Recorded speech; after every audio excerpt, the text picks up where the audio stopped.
서리아담을 찾아주셔서 감사합니다. 항상 건강하시고 좋은 일만 가득하시길 기원할게요. 지금 구독하시고 바로 오늘 야담 들어보시죠. 한 해의 마지막 단풍잎마저 힘없이 떨어져 내리던 늦가을의 새벽이었지요. 깊고 깊은 산중, 인적이라곤 찾아볼 수 없는 골짜기에 자리한 낡은 오두막에서 한 노인이 모습을 드러냈습니다. 세상이 그의 이름을 잊은 지 오래되었고 그 또한 세상의 이름을 지워버린 지 오래인 사내였습니다. 사람들은 그저 그를 산이라 부를 뿐이었지요. 그의 곁에는 언제나처럼 충직한 사냥개 한 마리가 그림자처럼 따르고 있었습니다. 온몸의 털이 바람에 흩날리는 눈발처럼 희다고 하여 노인은 그 개를 바람이라 불렀습니다. 노인에게 바람은 단순한 짐승이 아니었습니다. 피 한 방울 섞이지 않았으나 유일하게 남은 혈육이었고 말을 나누지 않았으나 세상 가장 깊은 속내를 터놓는 벗이었습니다. 노인이 새벽 안개를 헤치며 덫을 확인하러 갈 때면 바람은 한 발짝 앞에서 길을 열었고 노인이 지친 몸을 이끌고 오두막으로 돌아올 때면 묵묵히 그의 등 뒤를 지켰습니다. 그날 아침도 여느 때와 다르지 않았습니다. 노인은 바람과 함께 앙상한 나뭇가지들 사이로 난 익숙한 길을 걷고 있었지요. 그런데 그 고요함을 깨뜨리는 소리가 멀리서부터 들려오기 시작했습니다. 말발굽 소리, 사람들의 거친 웃음소리, 그리고 간간히 터져나오는 사냥개의 요란한 짖음까지 산의 평화를 깨뜨리는 불청객들이었습니다. 노인은 잠시 걸음을 멈추고 소리가 들려오는 쪽을 향해 눈살을 찌푸렸습니다. 그의 영역을 침범한 자들에 대한 불쾌감이었지요. 그는 길을 바꾸어 소란을 피하려 했습니다. 하지만 운명은 그를 비껴갈 생각이 없었던 모양입니다. 갑자기 숲 저편에서 겁에 질린 노루 한 마리가 튀어나왔고 그 뒤를 따라 화려한 복색의 사내들이 말을 타고 고함을 지르며 나타났습니다. 그들은 노루를 몰아가며 낄낄거리고 있었지요. 그 순간이었습니다. 주인의 곁을 지키던 바람이 겁에 질린 노루와 잔인한 사냥꾼들 사이를 가로막듯 길 한복판으로 뛰쳐나가 맹렬하게 짖기 시작했습니다. 물러서라. 주인의 영역을 지키려는 충직한 경고였지요. 그러나 말 위에 앉은 사내들의 눈에 그것은 하찮은 미물의 방해로밖에 보이지 않았습니다. 무리의 우두머리로 보이는 자가 귀찮다는 듯 허리춤에 활을 꺼내 들었습니다. 노인이 미쳐 안 돼! 라고 외칠 새도 없이 시위를 떠난 화살은 바람소리를 내며 날아가 바람의 옆구리에 깊숙이 박혔습니다. 깽! 하는 비명과 함께 바람의 몸이 허공에 잠시 떴다가 힘없이 바닥으로 나뒹굴었습니다. 사내들은 그저 유쾌한 구경거리라도 본 듯 다시 한번 큰 소리로 웃어젖히었습니다. 그들의 웃음소리가 서리 내린 산의 공기를 잔인하게 찢는 동안 노인은 달려가 숨을 헐떡이는 바람을 끌어안았습니다. 따뜻한 피가 노인의 거친 손등 위로 쉴 새 없이 흘러내렸습니다. 노인은 아무 말도 하지 않았습니다. 소리내어 울지도 않았지요. 그저 서서히 차가워지는 유일한 가족의 몸을 끌어안은 채 멀어져 가는 웃음소리를 들을 뿐이었습니다. 그의 눈은 소리 없는 절규와 함께 밟으면 깨어질 듯한 새벽의 서리처럼 차갑게 굳어가고 있었습니다.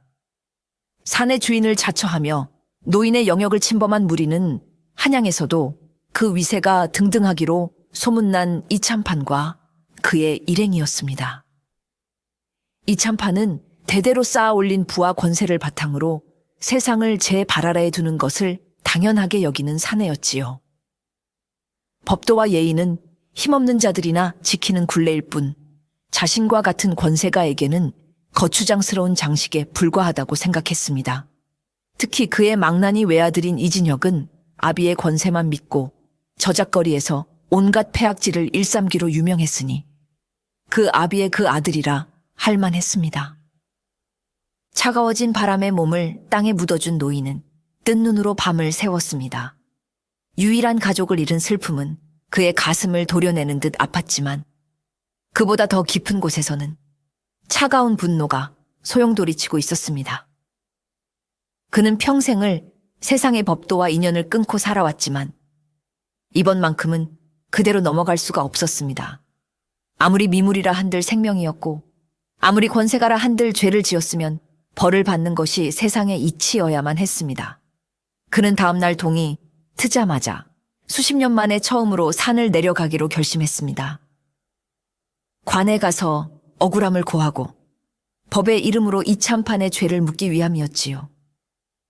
노인은 꼬박 반나절을 걸어 한양 도성에 도착했습니다.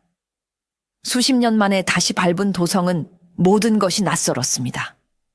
하지만 위엄있게 솟아있는 관아의 모습은 예전과 다르지 않았지요.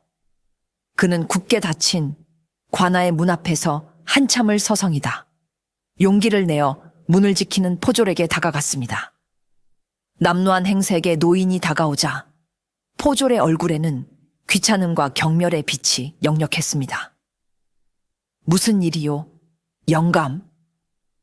퉁명스러운 물음에 노인은 자초지종을 설명하기 시작했습니다.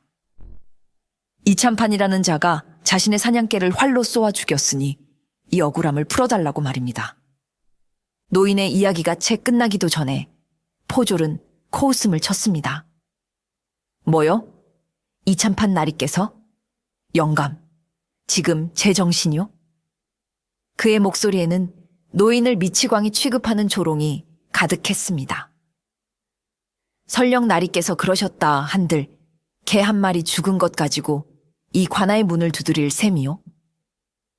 나리께서는 나라의 녹을 먹는 재상기시고 영감에게는 그저 들짐승일 뿐이요. 어디 감히 비교할 것을 비교해야지. 다른 포졸들까지 몰려들어 노인을 구경거리 삼아 낄낄거렸습니다. 그들의 눈에 노인은 분수도 모르고 권력에 덤벼드는 어리석은 촌로일 뿐이었습니다. 노인은 입술을 깨물었습니다.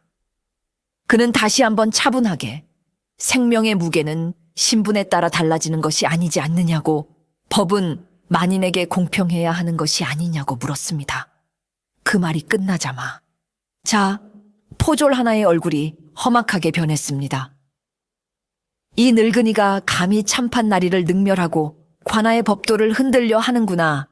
썩 물러가지 않으면 내 놈을 당장 멍석에 말아 곤장을 칠 것이다. 서슬퍼런 위협에 노인은 더 이상 아무 말도 할 수 없었습니다.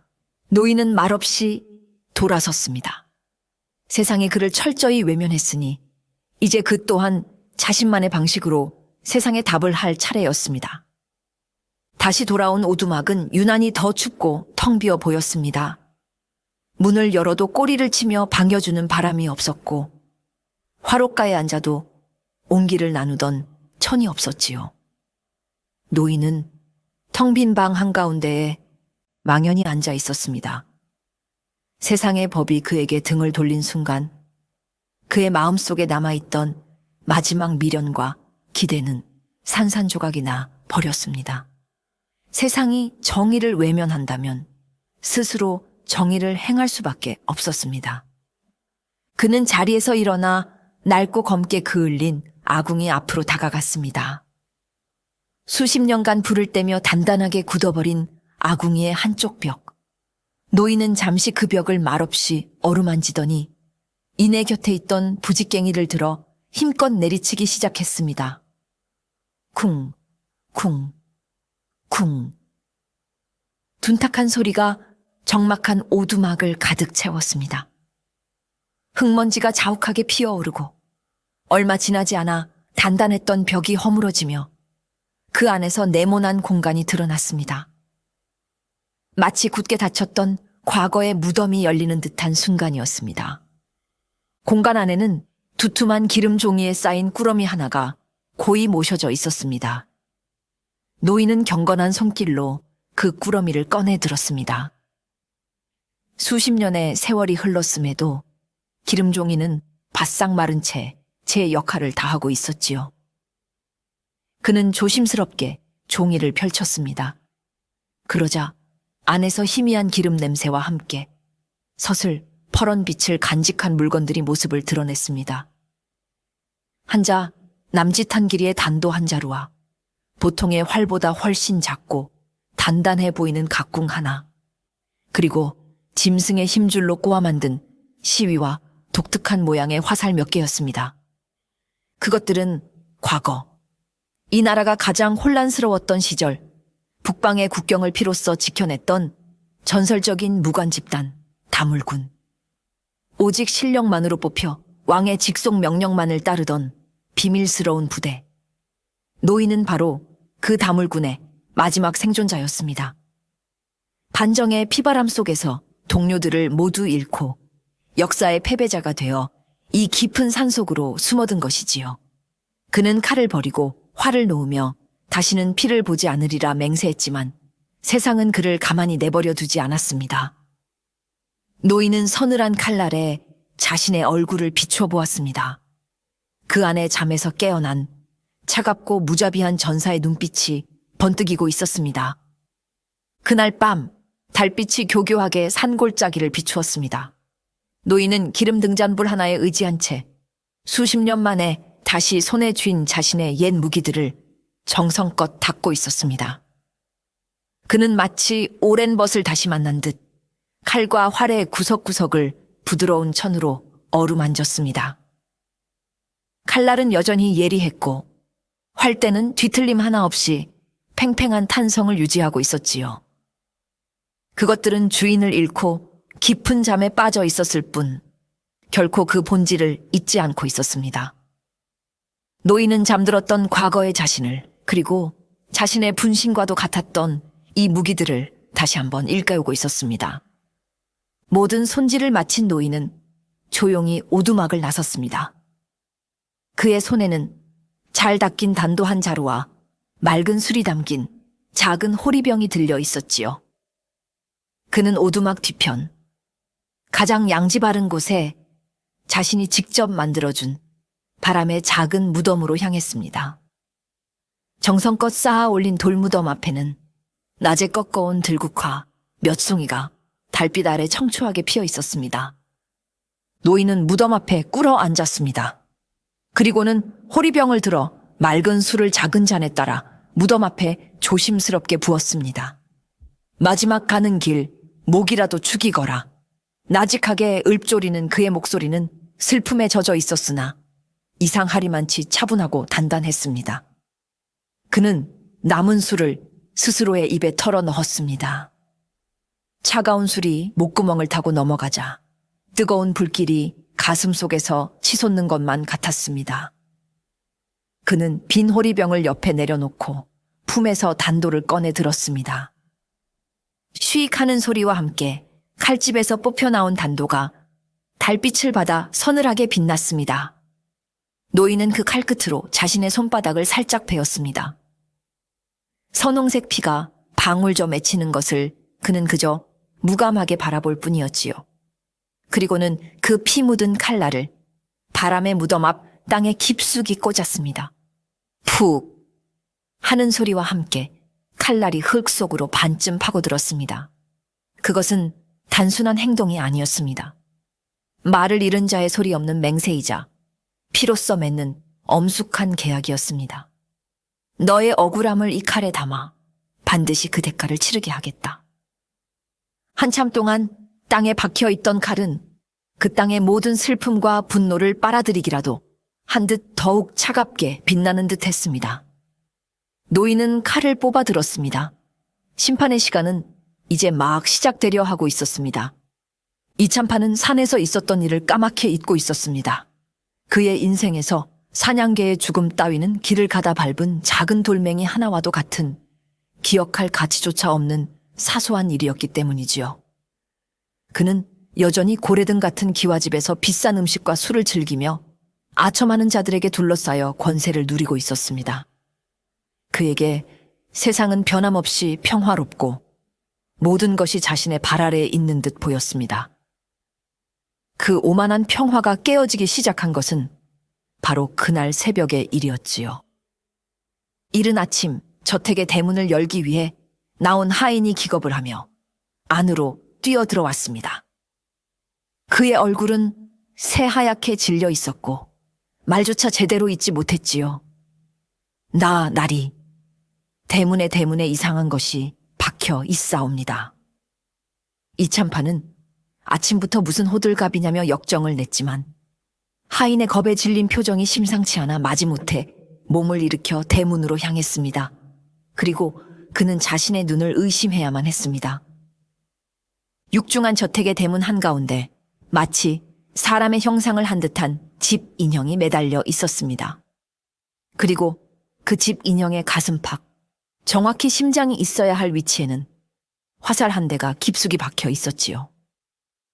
섬뜩한 것은 그것뿐만이 아니었습니다. 집 인형의 목에는 작은 패찰이 하나 걸려 있었는데 거기에는 틀림없는 이참판 자신의 이름 석자가 적혀 있었습니다. 누군가 밤사이에 몰래 와서 대담하게도 참판 대감의 목숨을 노린다는 섬뜩한 경고를 남기고 간 것이었습니다. 이참판은 순간 불쾌감에 얼굴을 굳혔지만 이내 헛웃음을 터뜨렸습니다. 어느 미친놈의 장난질이냐. 당장 저것을 끌어내리고 범인을 색출하여 내 앞에 대령시켜라. 그는 이것이 필시 자신의 권세를 시기한 정적의 비열한 수작일 것이라 생각했습니다. 하지만 대문에 박힌 화살을 뽑아든 호위무사의 표정이 심상치 않았습니다. 날이 이 화살은 평범한 물건이 아닌 듯합니다. 이참판이 건네받은 화살은 확실히 기이했습니다. 보통의 화살보다 조금 짧고 가벼웠지만 그 촉은 짐승의 뼈를 날카롭게 갈아 만들어 불에 그을린 듯 검은빛을 띠고 있었습니다. 무엇보다 이상한 것은 시위를 묶는 온의 부분과 화살깃이었습니다. 그것은 일반적인 꿩의 깃털이 아니라 한 번도 본 적 없는 맹금류의 깃털로 만들어져 있었습니다. 마치 문명세계의 것이 아닌 저 멀리 북방의 오랑캐들이나 사용할 법한 원시적이고 야성적인 무기였지요. 더 기이한 것은 밤새 대문을 지키던 문지기들과 순찰을 돌던 가병들 중 그 누구도 이상한 낌새를 채지 못했다는 사실이었습니다. 마치 유령이 다녀가기라도 한 것처럼 화살은 소리도 없이 날아와 박혀 있었던 것입니다. 이참판은 애써 태연한 척했지만 그의 마음 한구석에서는 정체를 알 수 없는 불길한 그림자가 피어오르기 시작했습니다. 첫 번째 경고였던 유령의 화살 사건은 이참판의 저택에 작은 파문을 일으켰지만 그는 여전히 대수롭지 않게 여기려 애썼습니다. 자신의 철통 같은 경비를 뚫고 들어온 자가 있다는 사실이 몹시 불쾌했지만 그것은 어디까지나 자신의 권위에 대한 하찮은 도전일 뿐 실질적인 위협은 아니라고 애써 자신을 위안했지요. 그는 경비를 2배로 늘리고 밤마다 순찰을 도는 가병의 수를 늘리라 명했습니다. 이 정도로 삼엄한 경비를 뚫을 수 있는 자는 이 한양에 존재하지 않으리라 확신했습니다. 그의 그런 확신이 무참히 깨어지는 데는 그리 오랜 시간이 걸리지 않았습니다. 며칠 뒤 그의 저택이 다시 한번 발칵 뒤집히는 사건이 벌어졌습니다. 이번에는 그의 자존심과 권위에 심장부라할 수 있는 사랑채에서 일어난 일이었습니다. 이참판에게는 대대로 내려오는 가보가 하나 있었습니다. 그것은 젊은 시절 그가 북방의 국경지대에서 복무할 때 직접 잡은 거대한 호랑이의 가죽으로 만든 호피 병풍이었습니다. 그는 이 병풍을 자신의 용맹과 권위의 상징으로 여겨 가장 아끼는 사랑채에 가장 잘 보이는 곳에 두고 손님이 올 때마다 자랑하곤 했지요. 그것은 단순한 장식품이 아니라 이참판이라는 인간의 자존심 그 자체였습니다. 그런데 그날 아침 사랑채를 청소하던 여종의 비명소리가 저택 전체를 울렸습니다. 이참판이 한달음에 달려가 보니 믿을 수 없는 광경이 펼쳐져 있었습니다. 밤새 굳게 닫혀있던 사랑채의 문은 활짝 열려 있었고 그가 그토록 아끼던 호피 병풍이 감쪽같이 사라져버린 것이었습니다. 마치 거대한 호랑이가 제 스스로 걸어서라도 나간 것처럼 그 어떤 흔적도 남아있지 않았습니다. 사랑채를 지키던 호위무사들은 지난밤 아무런 침입의 흔적도 수상한 소리도 듣지 못했다고 맹세했습니다. 이참판은 분노로 온몸을 떨었습니다. 이것은 단순한 도둑의 소행이 아니었습니다. 자신의 권위를 정면으로 조롱하고 가장 내밀한 공간까지 마음대로 드나들 수 있다는 능력을 과시하는 지독히도 모욕적인 메시지였습니다. 그의 분노가 극에 달했을 때 한 하인이 병풍이 있던 자리에서 무언가를 발견하고는 겁에 질린 목소리로 아뢰었습니다. 나리, 저것이... 그곳에는 먼지 하나 없이 깨끗한 마룻바닥 위에 하얀 털 한 올이 외롭게 놓여 있었습니다. 누가 보아도 틀림없는 개의 털이었습니다. 산속에서 죽어갔던 그 사냥개, 바람의 것과 똑같은 희고 부드러운 털이었습니다. 그 순간 이참판의 머릿속에서 모든 조각이 맞춰졌습니다. 유령의 화살, 그리고 사라진 호피 병풍. 이것은 정적의 소행이 아니었습니다. 바로 그날 자신이 하찮게 여기고 무시했던 산속의 늙은 사냥꾼이 보내는 소리, 없는 복수였던 것입니다. 나는 내 권위의 상징을 언제든 찢어 밝힐 수 있다. 사라진 호피 사건 이후 이참판은 이전과는 완전히 다른 사람이 되었습니다. 그의 얼굴에서는 오만한 미소가 사라지고 언제나 무언가에 쫓기는 듯한 불안과 의심이 가득 들어찼지요. 그는 저택의 모든 문과 창문을 굳게 걸어 잠그고 밤이 되면 자신의 침소 주위를 10명의 호위무사들이 칼을 빼든 채 지키게 했습니다. 그는 이제 저택 밖으로 나가는 것조차 두려워했습니다. 보이지 않는 적, 유령처럼 자신의 영역을 마음대로 드나드는 늙은 사냥꾼의 존재가 그의 정신을 갉아먹고 있었기 때문입니다. 그는 잠을 이룰 수가 없었습니다. 작은 바람 소리에도 화들짝 놀라 깨기 일쑤였고 어둠 속에서 누군가 자신을 지켜보고 있다는 망상에 시달렸습니다. 그는 매일 밤 술을 마셔 억지로 잠을 청해야만 했습니다. 그날 밤도 마찬가지였습니다. 폭음 끝에 겨우 잠이 들었던 이참판은 새벽녘에 스며드는 한기에 저도 모르게 몸을 떨며 눈을 떴습니다. 그런데 무언가 이상했습니다. 평소와는 다른 축축하고 서늘한 흙 냄새가 방 안에 가득했던 것입니다. 그는 천천히 몸을 일으켰습니다. 창호지 밖은 아직 칠흑 같은 어둠에 잠겨 있었지요. 그의 침소 밖에서는 분명 건장한 호위 무사들이 눈에 불을 켜고 지키고 있을 터였습니다. 하지만 그의 눈에 들어온 광경은 그의 마지막 남은 이성마저 마비시킬 만큼 충격적이었습니다.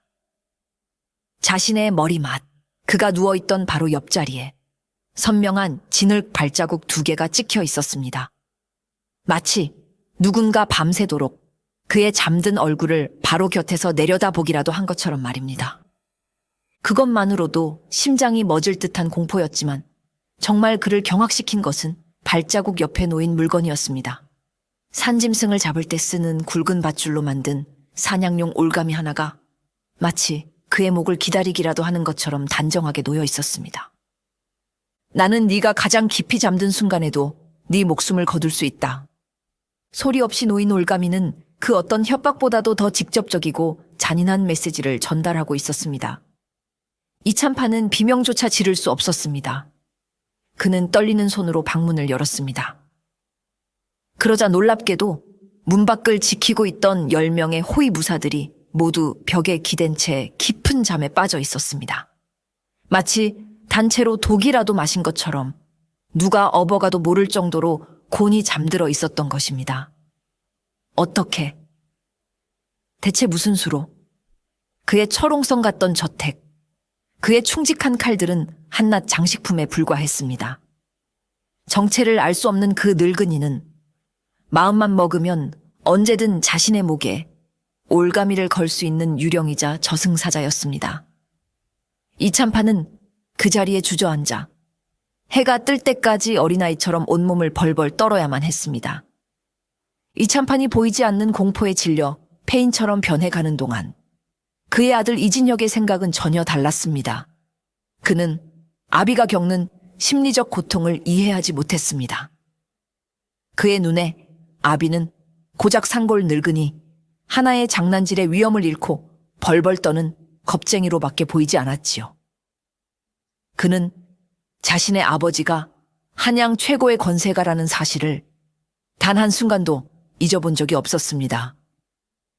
그런 아버지가 일개 사냥꾼 따위에게 농락당하고 있다는 사실이 그는 분하고 창피해서 견딜 수가 없었습니다. 아버님, 대체 언제까지 이리 숨어만 계실 작정이십니까? 그깟 늙은이 하나를 잡지 못해 온 집안이 발칵 뒤집히고 저잣거리에 웃음거리가 되고 있는 것을 모르십니까? 이진혁은 답답한 마음에 아버지에게 큰 소리를 쳤습니다. 이참파는 아들의 치기 어린 말을 들으며 그저 힘없이 고개를 저을 뿐이었습니다. 너는 모른다. 그는 사람이 아니라 그림자다. 잡을 수가 없어. 하지만 이진혁은 아버지의 경고를 늙은이의 노망으로 치부했습니다. 그림자라니요. 그저 산길에 익숙한 교활한 늙은이일 뿐입니다. 제가 당장 저잣거리에 용맹한 장정들을 모아 그놈의 오두막을 잿더미로 만들고 그놈의 목을 아버님 발치에 가져다 바치겠습니다. 아비의 위엄을 되찾고 우리 가문의 명예를 더럽힌 놈에게 본보기를 보여야 합니다. 그는 자신의 힘과 아비의 권세라면 세상에 못할 일이 없다고 굳게 믿고 있었습니다. 그는 아버지의 만류를 뿌리치고 저잣거리에서 돈으로 고용한 무례배 수십 명을 이끌고 기세등등하게 길을 나섰습니다. 아비가 실패한 것을 자신이 해내어 자신의 용맹을 과시하고 싶다는 어리석은 공명심도 한몫했지요. 그의 계획은 간단했습니다. 수십 명의 인원이 산을 포위하여 샅샅이 뒤지면 늙은이 하나쯤은 독 안에 든 쥐 신세가 될 것이라 생각했습니다. 그는 무례배들에게 술과 고기를 푸짐하게 대접하며 사기를 북돋웠습니다. 그 늙은이를 산채로 잡아오는 자에게는 평생 먹고 살 돈을 상으로 내리겠다. 그의 외침에 무례배들은 환호하며 마치 쉬운 사냥이라도 나서는 것처럼 의기양양하게 산으로 향했습니다. 이진혁은 자신이 곧 영웅이 되어 돌아올 것이라 확신했습니다. 하지만 그는 몰랐습니다.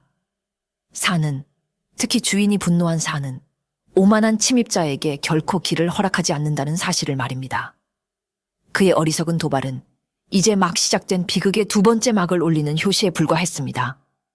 이진혁과 그가 이끄는 무례배들은 기세 좋게 산으로 들어섰습니다. 그들은 낄낄거리며 노인의 오두막이 있을 법한 곳으로 향했지요. 하지만 산은 그들이 생각했던 것처럼 만만한 곳이 아니었습니다. 산에 발을 들인 지 불과 반 시진도 지나지 않아 이상한 일들이 벌어지기 시작했습니다. 분명히 하나의 길을 따라 함께 걷고 있었는데 정신을 차려보면 안개 속에서 일행이 둘, 셋으로 나뉘어 흩어지기 일쑤였습니다. 서로를 부르는 목소리는 메아리가 되어 엉뚱한 방향에서 들려오기만 했습니다. 이게 어찌 된 일이냐? 귀신에라도 홀린 것인가? 무례배들이 웅성거리기 시작했습니다. 그들은 길을 찾기 위해 나무에 표식을 해두었지만 한참을 헤매다 돌아와 보면 그 표식은 감쪽같이 사라져 있곤 했습니다. 공포가 그들의 마음속에 스멀스멀 피어오르기 시작했지요. 그것은 시작에 불과했습니다. 갑자기 발밑의 땅이 꺼지며 사람이 빠지는가 하면 머리 위에서는 마른 나뭇가지들이 비처럼 쏟아져 내렸습니다. 교묘하게 숨겨진 덩굴 덫에 발이 걸려 허공에 대롱대롱 매달리는 자도 있었고 뱀이라도 본 것처럼 비명을 지르며 낭떠러지 아래로 굴러떨어지는 자도 생겨났습니다. 이 모든 것은 노인이 설치해둔 함정이었습니다. 그는 이 산의 모든 길과 지형을 제 손바닥처럼 훤히 꿰뚫고 있었고 수십 년의 사냥 경험으로 터득한 모든 지혜를 동원하여 산 전체를 거대한 덫으로 만들어 놓았던 것입니다. 그는 모습을 드러내지 않았습니다. 그저 어딘가에서 침입자들이 스스로 무너지고 공포에 질려가는 모습을 조용히 지켜보고 있을 뿐이었지요. 산 자체가 마치 거대한 생명체처럼 분노하여 그들을 거부하고 벌하는 듯 했습니다. 이진혁 역시 공포에 질리기는 마찬가지였습니다. 일행은 이미 뿔뿔이 흩어졌고 그는 칠흑 같은 어둠 속에서 홀로 길을 헤매고 있었습니다. 바로 그때 그의 발밑이 푹 꺼지는 느낌과 함께 몸이 아래로 곤두박질 쳤습니다. 깊이를 알 수 없는 함정이었습니다. 다행히 바닥에는 마른 잎이 두껍게 쌓여 있어 목숨은 건졌지만 발목을 심하게 삔 그는 제 힘으로는 도저히 빠져나갈 수가 없었습니다. 그는 어둠과 고통 속에서 절망적으로 소리를 질렀지만 대답은 없었습니다. 시간이 얼마나 흘렀을까? 그의 기력이 거의 다했을 무렵 함정 위 칠흑 같은 어둠 속에서 무언가 움직이는 소리가 들렸습니다. 이진혁이 공포에 질려 위를 올려다보자 달빛을 등진 채 자신을 말없이 내려다보는 한 사내의 형상이 보였습니다. 바로 그 늙은 사냥꾼이었습니다. 그의 눈은 인간의 감정이라곤 찾아볼 수 없는 차갑고 깊은 심연과도 같았습니다. 이진혁은 그 눈빛과 마주친 순간 저도 모르게 비명을 지르며 정신을 잃고 말았습니다. 다음 날 아침 한양 저작거리는 이른 시간부터 발칵 뒤집혔습니다. 저작거리 입구, 가장 사람들이 많이 오가는 길목의 커다란 고목나무에 웬 사내 하나가 밧줄에 묶인 채 매달려 있었기 때문이지요. 그의 몰골은 처참하기 그지없었습니다. 값비싼 비단옷은 갈기갈기 찢겨 흙투성이가 되어 있었고 얼굴과 팔다리는 긁히고 찢어진 상처로 가득했습니다. 밤새 공포와 추위에 시달린 그의 얼굴은 핏기 없이 새하얗게 질려 있었지요. 사람들은 처음엔 그가 큰 죄를 지은 죄인인 줄 알았으나 이내 그의 얼굴을 알아보고는 경악을 금치 못했습니다. 그는 바로 아나무인이던 이참판의 망나니 아들 이진혁이었던 것입니다. 이진혁은 밧줄이 풀려 땅으로 내려온 뒤에도 한동안 제정신을 차리지 못했습니다. 그는 사람들의 질문에 대답하지 못하고 그저 넋이 나간 사람처럼 허공을 보며 같은 말만 반복해서 중얼거렸습니다. 산이 살아있다. 그 눈이 나를 보고 있었어. 그의 눈동자는 극심한 공포에 휩싸여 초점을 잃은 상태였습니다. 한때의 오만하고 기세등등하던 모습은 온데간데 없고 겁에 질린 어린아이만 남아있을 뿐이었습니다. 이 소식은 당연히 이참판의 귀에도 들어갔습니다.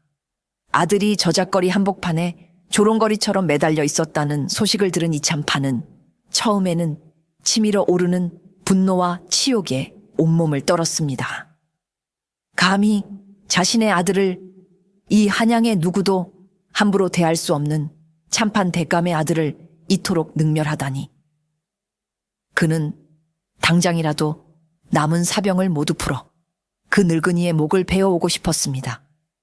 하지만 집으로 돌아온 아들의 모습을 본 순간 그의 분노는 싸늘한 공포로 변하고 말았습니다. 아들은 완전히 다른 사람이 되어 있었습니다. 그는 더 이상 거만하게 소리치지 않았습니다. 그저 방구석에 웅크리고 앉아 작은 소리에도 경기를 일으키듯 몸을 떨었고 어두워지면 창밖을 보며 누군가 자신을 지켜보고 있다며 겁에 질려 울부짖었습니다. 이참판은 그제야 깨달았습니다. 늙은 사냥꾼이 자신의 아들을 죽이지 않고 살려 돌려보낸 이유를 말입니다. 아들이 폐인이 되어 돌아온 사건은 이참판에게 씻을 수 없는 치욕과 함께 그의 오만함을 극한의 분노로 바꾸어 놓았습니다. 그는 더 이상 보이지 않는 공포에 떨고만 있을 수 없었습니다. 이것은 단순한 복수가 아니라 자신의 권세와 가문의 명예를 건 싸움이었습니다. 그는 자신의 모든 힘을 동원하여 그 늙은 사냥꾼을 짓밟아버리기로 결심했습니다. 이대로 물러선다면 자신은 한양 전체의 조롱거리로 전락하고 말 것이었습니다. 내 모든 재산을 거는 한이 있더라도 그놈의 목을 반드시 내 앞에 가져와야겠다. 이참판은 더 이상 저작거리의 어중이 떠중이들을 믿지 않았습니다. 그는 자신이 사사로이 거느리고 있는 사병들을 모두 불러 모았습니다. 그들은 과거 북방에서 실전을 경험했던 용병 출신들로 하나하나가 보통의 관군 선옷은 거뜬히 상대할 만큼 날래고 잔인하기로 소문난 자들이었습니다. 그는 그 중에서도 가장 용맹하고 산길에 익숙한 자들로만 20명을 엄선하여 최후의 토벌대를 꾸렸습니다. 그는 토벌대의 수장에게 막대한 현상금을 약속했습니다. 그 늙은이의 목을 베어 오는 자에게는 내가 가진 논열 마지기와 집 한 채를 내어주겠다. 산채로 잡아온다면 그 갑절을 줄 것이다. 황금에 눈이 먼 토벌대원들의 눈빛이 탐욕으로 번뜩였습니다. 그들에게 산속의 늙은 사냥꾼 하나는 손쉬운 사냥감에 불과했습니다. 그들은 최신식 활과 날카로운 창, 그리고 튼튼한 갑옷으로 중무장했습니다. 20명의 정예 병력이 한 명의 늙은이를 잡기 위해 나서는 것은 마치 소를 잡는 칼로 닭을 잡으려는 격처럼 보였습니다. 이참판은 만반의 준비를 갖추었습니다. 그는 토벌대에게 늙은이의 오두막으로 추정되는 위치가 표시된 지도를 건네고 산을 여러 겹으로 포위하여 점차 압박해 들어가는 전술까지 지시했습니다. 그는 이번에야말로 그 쥐새끼 같은 늙은이가 절대로 빠져나가지 못하리라 확신했습니다. 토벌대가 위풍당당하게 저택을 나서는 모습을 보며 그는 비로소 안도의 한숨을 내쉬었습니다. 며칠 안에 늙은이의 목이 자신의 발치에 놓일 것이고 길고 길었던 이 악몽도 끝이 나리라 생각했지요. 하지만 그는 또다시 오판을 저지르고 있었습니다. 이참판이 보낸 최후의 토벌대는 이전의 무례배들과는 확실히 달랐습니다. 그들은 숙련된 군인들답게 함부로 흩어지지 않고 대열을 갖추어 신중하게 산을 오르기 시작했지요. 그들은 서로에게 신호를 보내며 마치 거대한 그물로 물고기를 몰아가듯 늙은이의 오두막을 향해 포위망을 좁혀 들어갔습니다. 그들의 눈에는 자신감이 넘쳤습니다. 하지만 그들이 발을 들여놓은 산은 이미 그들을 집어삼키기 위해 입을 벌리고 있는 거대한 짐승과도 같았습니다. 노인은 토벌대의 움직임을 손바닥 보듯 훤히 꿰뚫고 있었습니다. 토벌대가 계곡을 지날 때쯤 갑자기 상류에서 굉음과 함께 흙탕물이 쏟아져 내렸습니다. 노인이 미리 막아두었던 작은 계곡의 물길을 터뜨린 것이었습니다. 갑작스러운 산사태에 대열은 순식간에 무너졌고 몇몇은 급류에 휩쓸려 떠내려가고 말았습니다. 간신히 위기를 모면한 토벌대원들이 젖은 몸을 이끌고 숲으로 들어서자 이번에는 안개가 그들을 맞이했습니다. 한치 앞도 보이지 않는 짙은 안개 속에서 그들은 방향 감각을 완전히 상실했습니다. 바로 그때 어디선가 날카로운 바람소리와 함께 비명이 터져 나왔습니다. 대열의 맨 뒤에 있던 병사 하나의 발목에 보이지 않는 곳에서 날아온 돌멩이가 정확히 명중한 것이었습니다.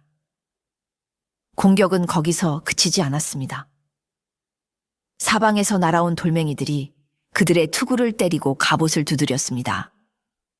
적의 모습은 보이지 않고 오직 공포스러운 소리와 고통만이 그들을 덮쳤습니다. 토벌대원들은 공황 상태에 빠졌습니다.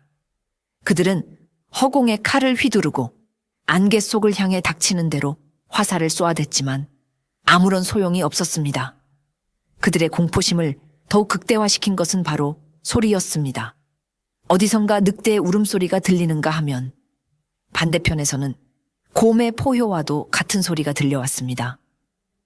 물론 그 모든 것은 노인이 짐승의 소리를 흉내내어 그들을 교란시키는 것이었지만 공포에 질린 그들의 귀에는 수많은 맹수들이 자신들을 포위하고 있는 것처럼 들렸습니다. 결국 그들의 통제력은 완전히 무너졌습니다. 도망쳐라. 이 산은 저주받았다. 누군가 외치자 남아있던 병사들은 무기를 내팽개치고 비명을 지르며 뿔뿔이 흩어져 산을 내려가기 시작했습니다. 그들은 숙련된 군인이었지만 보이지 않는 적, 자연과 하나가 된 상대 앞에서는 한낱 겁에 질린 어린아이에 불과했습니다. 토벌대가 처참하게 실패하고 돌아왔다는 소식은 이참판에게 내리는 사형 선고나 다름없었습니다. 뿔뿔이 흩어져 간신히 목숨만 부지해 돌아온 사병들은 하나같이 넋이 나간 얼굴로 산에서 겪었던 끔찍한 경험을 늘어놓았습니다. 이참판은 이제 자신의 저택이 더 이상 안전하지 않다고 생각했습니다. 그 늙은이는 자신의 전계 사병들마저 가지고 놀았고 이제 그 무엇도 자신을 지켜줄 수 없다는 절망감이 그의 온몸을 휘감았습니다. 그는 극도의 편집증에 사로잡히기 시작했습니다. 그는 저택의 모든 문과 창문을 널빤지로 못 박아 막아버렸습니다. 대낮에도 모든 방의 불을 밝혀놓았고 밤이 되면 단 한 걸음도 침실 밖으로 나오지 않았습니다. 그는 더 이상 아무도 믿지 못했습니다. 자신을 지키지 못한 호위무사들을 모두 내쫓았고 음식을 가져오는 하인들의 얼굴에서도 자신을 해하려는 음모를 읽었습니다. 그는 식사에 독이 들었을지도 모른다는 망상에 사로잡혀 며칠씩 음식을 입에 대지도 못했습니다. 한때는 손님들로 북적이던 그의 사랑채는 이제 거미줄만 가득했고 위험 있던 그의 모습은 온데간데 없이 퀭한 눈으로 어둠을 두려워하는 노인만 남아있을 뿐이었습니다. 그는 스스로 자신의 고래등 같은 기와집을 거대한 감옥으로 만들어 그 안에 갇혀버린 것입니다. 이 소문은 담장을 넘어 삽시간에 한양 전체로 퍼져나갔습니다. 한때 하늘을 찌를 듯했던 이참판이 산속 늙은이 하나의 저주에 걸려 미치광이가 되었다는 이야기는 사람들에게 더없이 흥미로운 구경거리였지요. 저작거리에서는 그를 조롱하는 아이들의 노래까지 생겨났습니다. 그의 권위는 이제 땅에 떨어질 대로 떨어져 아무도 그를 두려워하지 않았습니다. 오히려 그의 저택 앞을 지나가는 사람들은 이제는 폐허처럼 변해버린 그곳을 보며 혀를 차거나 비웃음을 흘렸습니다. 이참판은 모든 것을 잃었습니다. 재산은 그대로였지만 그가 평생에 걸쳐 쌓아 올렸던 권세와 명예, 그리고 사람들의 존경심은 하룻밤의 악몽처럼 사라져버렸습니다. 늙은 사냥꾼은 칼 한 번 휘두르지 않고 그의 영혼을 완벽하게 파괴해버린 것입니다. 온 한양이 깊은 잠에 빠져든 칠흑 같은 밤이었습니다. 스스로를 자신의 저택이라는 감옥에 가둔 이참판은 그날도 역시 잠을 이루지 못하고 있었지요. 그는 촛불마저 무서워 모두 꺼버린 어두운 침실에서 이불을 머리끝까지 뒤집어 쓴 채 작은 소리에도 온 신경을 곤두쓰고 있었습니다. 밖에서 들려오는 바람 소리, 나뭇가지가 창을 스치는 소리, 심지어 자신의 심장이 쿵쾅거리는 소리마저 그에게는 공포의 대상이었습니다. 바로 그 순간이었습니다. 이참판은 자신의 등 뒤에서 아주 미세하지만 분명한 인기척을 느꼈습니다. 그는 숨을 멈췄습니다. 온몸의 털이 곤두서는 것을 느끼며 차라리 환각이기를 제발 꿈이기를 바랐습니다. 하지만 그의 귓가에 얼음장처럼 차갑고 나직한 목소리가 속삭이듯 들려왔습니다. 오랜만이요, 참판나리. 이참판은 비명을 지르며 이불을 걷어찼습니다. 그리고 그는 보았습니다. 어둠 속에서 희미하게 흔들리는 달빛을 등지고 소리 없이 서 있는 한 사내의 형상을, 바로 그 늙은 사냥꾼이었습니다. 그는 마치 오랫동안 그 자리에 서 있었던 것처럼 조금의 미동도 없이 이참판을 내려다보고 있었습니다. 굳게 닫힌 방문, 널빤지로 막아버린 창문, 텅 비어버린 저택의 그 어떤 경비도 그에게는 아무런 장애물이 되지 못한 것이었습니다. 그는 유령처럼, 연기처럼 이참판의 가장 내밀하고 안전해야 할 공간의 심장부로 들어와 있었습니다. 네 이놈, 어찌하여 여기에. 이참판은 공포에 질려 외쳤지만 그의 목소리는 겁에 질린 염소의 울음처럼 가늘게 떨려 나왔습니다. 노인은 대답하지 않았습니다. 그저 천천히, 아주 천천히 이참판에게로 한 걸음 다가왔습니다. 그 한 걸음이 이참판에게는 영혼과도 같이 길게 느껴졌습니다. 노인의 손에는 아무것도 들려있지 않았습니다. 하지만 그의 존재 자체가 그 어떤 칼보다도 더 위협적이었습니다. 이참판은 뒷걸음질 치다 침상 아래로 굴러떨어졌습니다.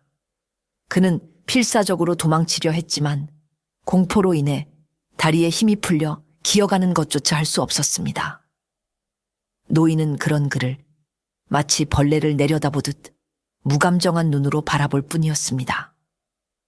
이제 이 방 안에서 두 사람의 위치는 완벽하게 뒤바뀌어 있었습니다. 한때의 권세가는 비참한 사냥감이 되었고 이름 없는 사냥꾼은 그의 목숨을 쥘 수 있는 절대적인 포식자가 되어 있었습니다. 방구석에 몰려 덜덜 떨고 있는 이참판의 앞에 노인은 그림자처럼 다가와 섰습니다. 그는 품에서 자신의 낡은 단도를 천천히 꺼내 들었습니다. 어둠 속에서도 칼날은 서늘한 빛을 발하며 이참판의 겁에 질린 눈동자를 비추었지요. 이참판은 이제 모든 것이 끝났다고 생각했습니다. 그는 눈을 질끈 감고 자신의 목에 꽂힐 차가운 칼날의 감촉을 기다렸습니다. 하지만 칼날은 그의 목을 향하지 않았습니다. 노인은 단도를 이참판의 코앞에 멈춰 세운 채 여전히 그를 무감정하게 내려다볼 뿐이었습니다. 시간이 흐르고 예상했던 고통이 찾아오지 않자 이참판은 실눈을 떠 노인을 바라보았습니다. 나는 내 놈의 목숨을 거두러 온 것이 아니다. 노인은 이참판에게 마지막 선택의 기회를 주었습니다. 그의 목소리는 마치 저승의 판관처럼 차갑고 단호했지요. 내 놈의 죄는 내 놈이 스스로 거두어야 한다. 내가 두 가지 길을 줄 터이니 선택은 내 놈의 몫이다. 이참판은 고개를 들어 공포에 질린 눈으로 노인을 바라보았습니다. 노인은 어둠 속에서도 형형하게 빛나는 눈으로 그를 꿰뚫어 보며 말을 이었습니다. 첫 번째 길은 내 놈이 저지른 죄의 대가를 내 혈육으로 치르는 것이다. 내 놈의 그 어리석은 아들 이진혁의 한쪽 팔을 내어놓아라.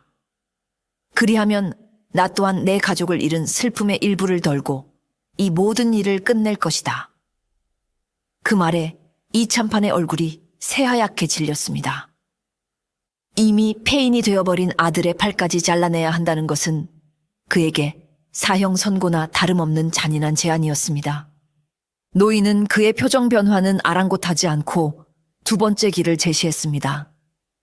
두 번째 길은 내 놈이 내 손으로 내 죄를 만천하에 고하는 것이다.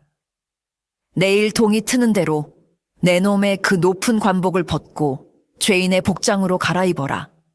그리고 저작거리 사람들이 모두 보는 앞에서 이곳 대문에서부터 내 가족이 죽어간 저 산의 입구까지 세 걸음 걷고 한 번 머리를 조아리는 삼보일배를 행하라.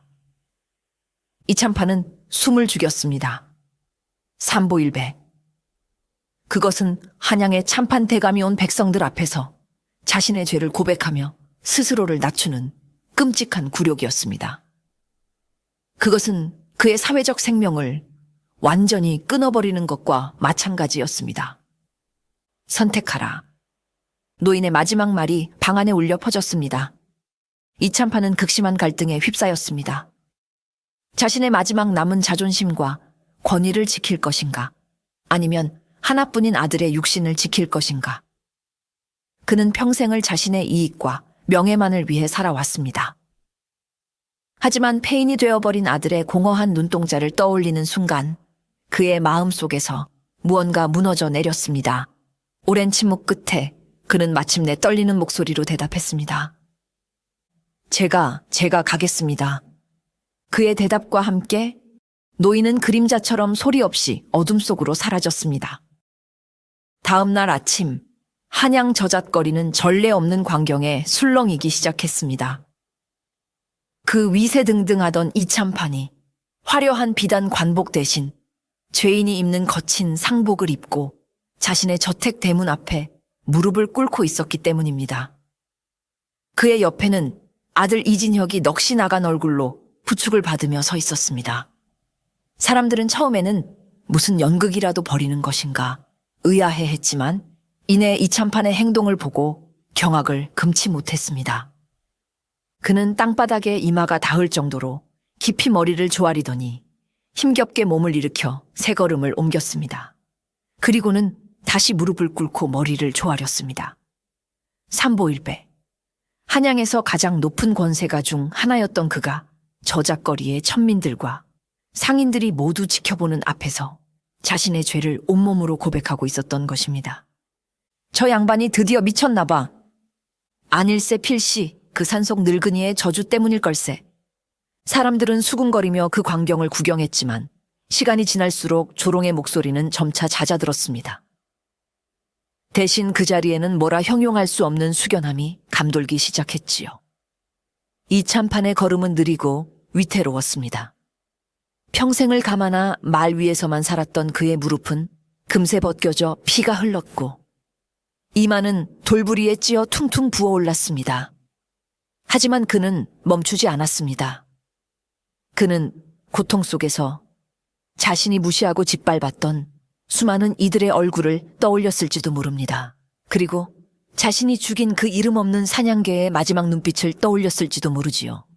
그의 곁을 따르던 아들 이진혁은 아버지가 땅에 머리를 박을 때마다 흐느끼기 시작했습니다. 하늘처럼 높고 무서울 것 없던 아버지가 무너져 내리는 모습을 보며 그는 비로소 자신들이 저지른 죄의 무게를 깨닫고 있었던 것입니다. 꼬박 한나절이 걸려서야 이참판은 마침내 바람이 죽었던 산의 입구에 다다를 수 있었습니다. 그는 마지막으로 머리를 조아린 뒤 핏물과 눈물로 범벅이 된 얼굴로 한참 동안 일어나지 못했습니다. 이 모든 광경을 산의 높은 곳 어디선가 노인은 그저 말없이 지켜보고 있었습니다. 삼보일배의 굴욕적인 의식을 마친 이참판에게 노인의 마지막 명령이 전달되었습니다. 그것은 사람을 통해 온 것이 아니라 그가 도착한 산 입구의 나무에 매달린 작은 서찰을 통해 온 것이었지요. 거기에는 내 손으로 네 죄의 증거를 세우라는 짧은 글귀만이 적혀 있었습니다. 이참판은 그 의미를 즉시 깨달았습니다. 그는 다음 날 석공을 불러 작은 비석 하나를 만들게 했습니다. 그리고 자신의 손으로 직접 그 비석에 글을 새겨 넣기 시작했습니다. 정과 망치를 다루어 본 적 없는 그의 손은 금세 물집이 잡히고 피가 났지만 그는 묵묵히 글자를 새겨 나갔습니다. 며칠에 걸쳐 마침내 비석이 완성되었습니다. 미물의 목숨을 귀히 여기지 않은 죄를 이곳에 참회한다. 그는 완성된 비석을 바람이 죽었던 바로 그 자리에 자신의 손으로 직접 세웠습니다. 그날 이후 이참판은 살아도 사는 것이 아닌 삶을 살게 되었습니다. 그는 목숨을 건졌고 재산도 지켰지만 그의 영혼은 이미 죽은 것이나 다름없었습니다. 그는 자신의 죄를 증명하는 그 비석을 매일같이 찾아가 닦고 관리해야만 했습니다. 산을 오르내리는 사람들은 누구나 그 비석을 보았고 그 비석 앞에 초라하게 서 있는 이참판을 보며 그의 죄를 상기했습니다. 그는 평생의 조롱거리이자 자신의 죄를 지키는 비석지기가 되어버린 것입니다. 그의 권세와 명예는 이제 다시는 돌아올 수 없는 과거의 유물이 되었습니다. 그것이 바로 노인이 그에게 내린 살아남은 자의 형벌이었습니다. 그는 죽음보다 더한 고통 속에서 자신의 오만함이 어떤 결과를 낳았는지를 매일같이 되새기며 살아가야만 했습니다. 이참판이 자신의 죄를 새긴 비석을 세우던 그 시간, 노인은 자신의 오두막 뒤편 바람의 작은 무덤가에 앉아 있었습니다. 그는 이참판이 겪고 있는 굴욕과 고통을 손바닥 보듯 알고 있었지만 그의 얼굴에는 어떤 만족감이나 기쁨도 떠오르지 않았습니다. 그저 깊이를 알 수 없는 고요함만이 감돌 뿐이었지요. 그는 품에서 작은 돌멩이 하나를 꺼내 들었습니다. 그리고는 바람의 무덤 옆에 정성스럽게 쌓아 올리고 있던 작은 돌탑 위에 그 돌을 조심스럽게 올려놓았습니다. 이제 됐다. 그의 마음속에서 나직한 목소리가 들려오는 듯 했습니다. 그의 복수는 끝났습니다.